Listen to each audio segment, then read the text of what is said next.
When you think of Animal Crossing, the last thing on your mind is politics.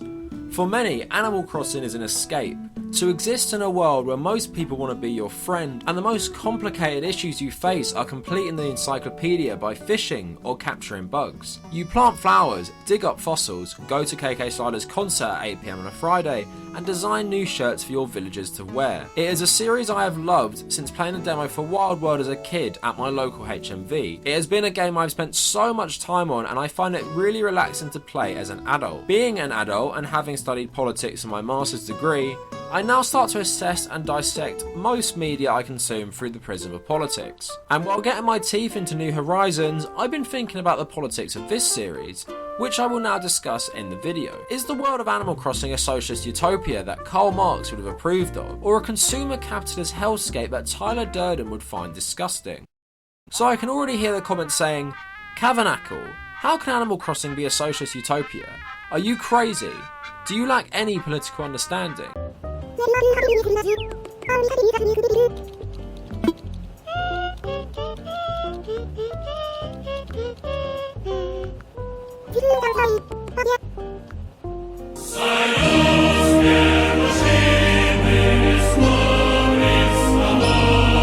Well, let me outline how the Animal Crossing games do play into socialist ideals in a broad sense. In a really vague way, the end goal of socialism is for everyone to be free and for communities, or the global community, to be self-sustainable. Humans should live within their means. In Animal Crossing, everyone has food and basic necessities. Want some fruit? Go shake a tree.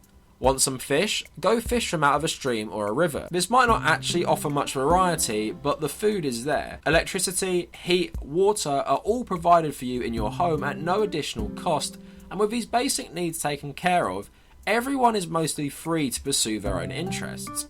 In the newest game, villagers have a far larger amount of things that they can often be seen doing. Watering flowers, fishing, working out, running, eating a sandwich at the beach, or crafting some new furniture at home. New Horizons plays into the themes of this communal self-sustainability even more through the ability to craft furniture, tools and equipment from natural resources you find or harvest. With many of society's functions taken care of and the lack of government and corporate control, all villagers are free to pursue their own interests. Sounds like a pretty good socialist utopia in many ways, doesn't it? Well, in certain aspects. While villagers are free from the conventional capitalist society, they aren't completely free of it altogether. One of the main parts of Animal Crossing is designing your house.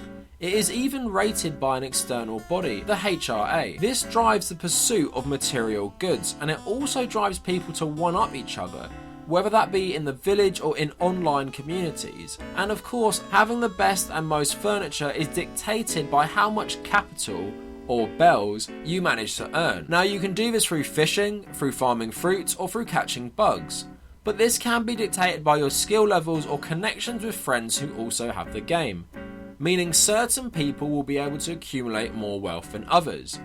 There is also a stock market in the Animal Crossing world surrounding turnips. Villagers can buy turnips at a certain price on a Sunday.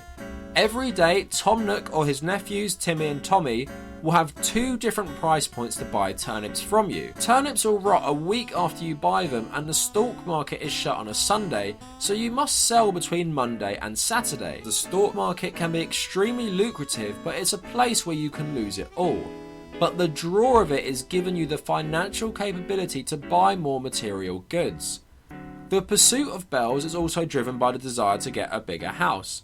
Through paying off loans to Tom Nook, or in later games simply paying him for his work, the villagers can upgrade their homes, and this is a sign of status for many, where you can lord over the other villagers in your mansion stuffed with expensive material goods. While there is no inherently exploitative economic system in place, consumer capitalism is in full effect in the world of Animal Crossing, and the pursuit of this materialism undermines many of the more socialist aspects of the world.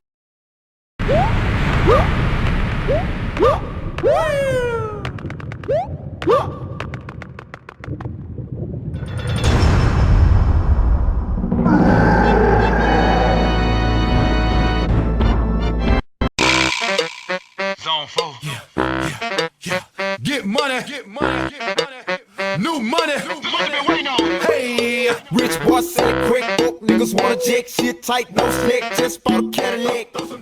We touched on Tom Nook and his loans, but let's really delve into the character that to many resembles the exploitive capitalist. Tom Nook has had various roles in the Animal Crossing games, but one that has remained consistent is the control of the establishment of property in your towns. In the earlier games, when you arrive to your new town, Tom Nook provides you with a simple house and then forces you to work for him over a short period of time without pay. He then tells you that you owe him thousands of bells for the labour costs of creating your house. The manner in which he tells you suggests that this is the first time your villager has actually heard that he will be in debt to the old Sly Raccoon. So yes, while Tom Nook does not have a government enforcing his debt repayment, he does have a lot of power to force the player to pay him back. In earlier games, he is the only outlet offering the best prices on selling goods, and he also owns the shops that sell everything you need to live. So if you don't pay old Tom back, then what happens if he shuts you out? There is also a police force and guards in Animal Crossing that could theoretically enforce the loan repayment. If we look at New Horizons in particular, Tom Nook does seem quite exploitative. He essentially is the president of the island you live on, and surely has enough capital to build it up. He leaves it all up to the player.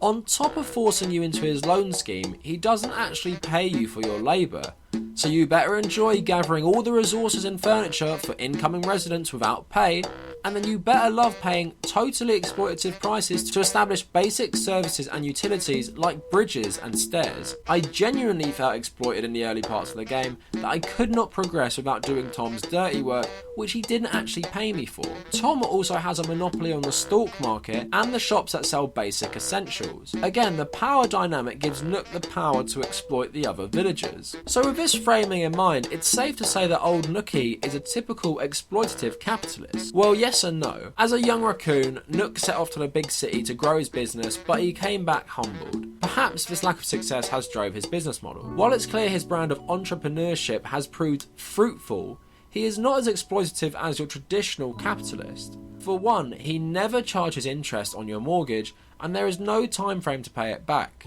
You could make the argument you never have to pay him back if you choose not to. Tom Nook will also literally buy anything off you. Anything at all.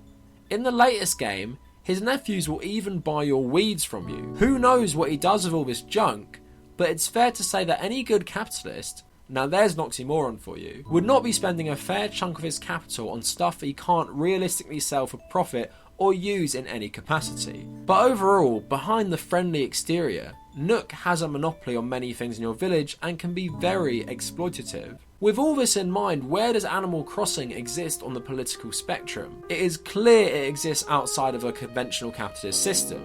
You are not forced into wage slavery, where your boss has enormous power over you in your life. There is no real ruling class and no mass exploitation going on.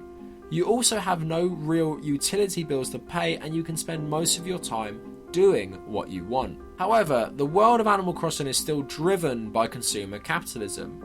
The drive to use your own labour to make profit in the goal of mainly improving your material conditions, whether that be a nicer house or better furniture to show off to your friends and neighbours. We also have Tom Nook, who represents a capitalist predator, putting you in massive amounts of debt while forcing you to do unpaid labour to help either improve his shop or his new island in the latest game. There is freedom from the capitalist system to be found in the world of Animal Crossing, but the dark underbelly of capitalism can rear its ugly head, and the pursuit for material wealth is a driving factor in the game.